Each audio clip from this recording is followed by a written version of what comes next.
We are keeping you up to date and in the know with all the happenings in the world of sports. And today we want to focus on football development as well as the different paths that one can take. To engage with us on this matter, we have former Bafana Bafana defender Morgan Gould. Good morning, Morgan, and welcome to Sports on Morning Live.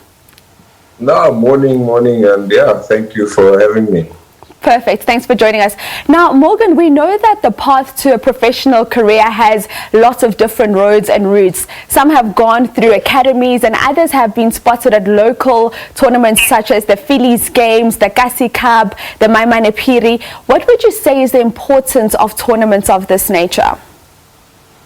I think it's to unearth raw talent, actually, because without the raw talent, you can have all the academies that you want, but without the raw talent, then going out and scouting for these little kids or for these people, for these adults, going into their neighborhoods is actually the best way. And it's also a good opportunity to just give them an opportunity, because not everyone can afford to go to an academy.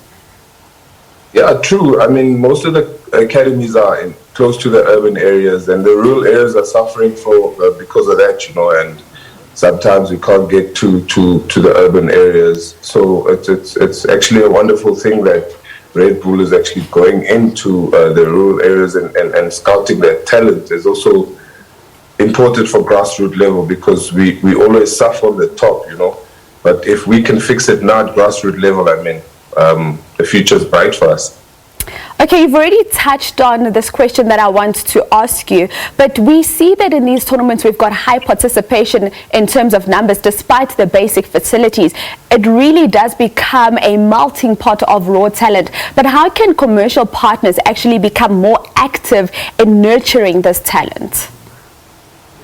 I think for just going down to the basics, hosting more of these type of tournaments, and letting the people feel important, because it's one thing you have to go out to a trial or whatever, but making the people in the real areas feel more important and more loved, because everything is done in the Western world, obviously, where there's science and all that, but going back to the hood is like you tapping into like the Lionel Mercies of the world, So I think just for commercial sake, is just having more of these tournaments, bringing more scouts to where the raw talent is actually at.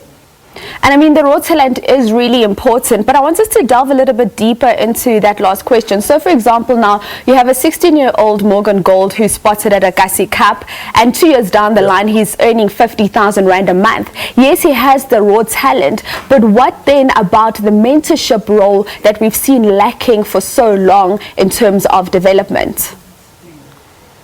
I think you've touched on an important part, because as you're saying, a 19-year-old or 16-year-old gets X amount 2 years down the line, doesn't know how to deal with that. I think that's where like the other financial institutions comes along and say, listen, we will partner up with you guys doing financial training for the kids, how to plan your life beyond the game also, where the varsities come in, So if all of those big institutions can come together and say, listen, let's look at it holistically. How do we grow our nation? How do we grow our people? By putting all those structures into place, and it will definitely benefit all parties involved. Certainly. Now, on that note, let's talk about the importance of having the right type of management. So you have a young Morgan that's happy to play for a Jomo Cosmos. Then a Kaizer Chiefs comes knocking on the door, and it's a game changer for him. And it's such a transition. Tell us about your experience when you made that transition and what you found useful for you then. I think it boils down to trusting the person that you're working with as your manager, and believing in one another's capabilities and work, because sometimes you might get the call early and say, okay, EG Chiefs is looking for you, but is it the right time for you to go there? You're mentally strong, because it takes a lot mentally, you have to be ready, you have to be in a place where you know you don't second doubt yourself. And I mean that's one of jumping for a youngster to go directly to Chiefs. It's a huge jump, and it's a psychological thing that you have to go through. So I think it's great for you to have someone that believes in you and will want to grow with you, not make money because of you, and then the next thing your manager's gone. It's someone that really believes in you and understands the game. And someone that's invested in you. Okay, Morgan, I want to shift our discussion a little bit. We've seen Bafana Bafana, a new squad has been formed under Coach Hugo Bruce. What are your thoughts on the quality of players that him and his technical team have selected? Look, they've done pretty well, you know. It's a fresh bunch of young footballers that are very hungry. They want to achieve a lot. And I'm very excited for the guys, you know. It's the future looks bright, but it's too early to tell. But as long as we continue in this vein of form, I mean, we definitely going to be qualifying for the AFCONs and for the World Cups, you know. So, yeah, I'm very excited for the guys. And we've heard Coach Hugo Bruce had a press conference yesterday where he spoke out and he said he feels he's being sabotaged. Just shortly before leaving for Ethiopia, he's got a Sundowns player, Thabiso Kutumela, who's one of his key players, going and getting vaccinated. You've got your Goodman Masela, who doesn't show up to camp at all. You had the incident with him not being able to get into that Orlando Pirates Sundowns game. What do you make of how he's feeling at this moment? I think it's part of football. I think he needs to just look beyond that and look you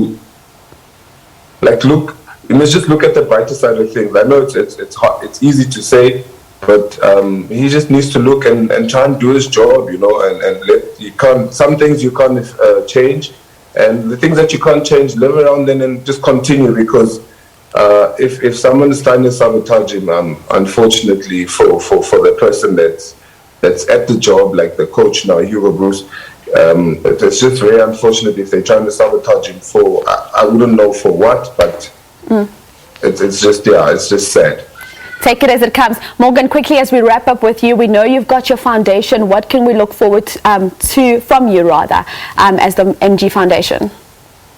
Look, I'm trying to rebuild again. You know, COVID has hit us very hard, but we definitely trying to plan a very nice, fun day sometime in the near future, because the kids have been like coming up to me and asking me what's happening. But I have been saying to them, guys, we're in a time and place where we can't gather in huge numbers, but definitely in the near future we're trying to do something for not just the kids, but for our elderly also, because if we just focus on the kids, it wouldn't be a good one, you know. But we're going to focus on the elderly and keep them fit and active. Thank you so much for joining us this morning, Morgan Gould. A good morning to you. Thank you very much. That is, of course, Morgan Gould, former Bafana Bafana defender, just talking about the development of football in South Africa.